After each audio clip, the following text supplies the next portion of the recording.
Mga kabrigada, lumalakas at posibleng umabot na sa super typhoon category ang bagyong Ophel habang ito po ay papalapit sa kalupaan. Huli itong namataan sa layong 215 kilometers, silangan po yan ng Etxage Isabela. Taglay po nitong lakas ng hangin na 165 kilometers per hour at pagbugso hanggang 205 kilometers per hour. Kumikilos ito pakanluran, hilagang kanluran sa bilis na 30 kilometers per hour. Dahil sa bagyong Ophel, nakataas po ang signal number 4 sa northeastern portion ng mainland Cagayan.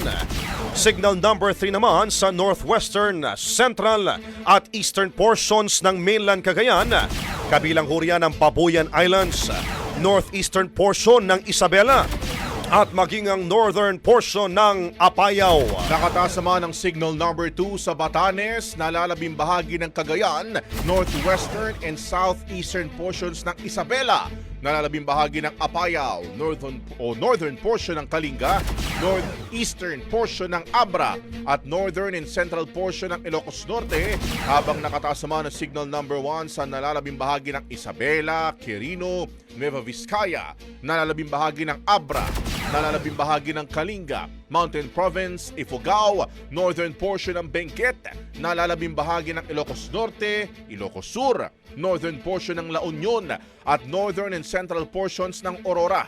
Samantala, huli naman pong namataan itong binabantayang tropical storm na may international name na Manyi. Sa labas pa rin ho ng PAR sa layong 1,705 kilometers east ng Eastern Visayas.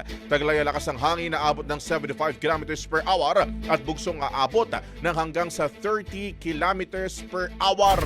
Yan po'y kumikilo sa direksyon pa west-southwestward sa bilis sa 30 kilometers per hour.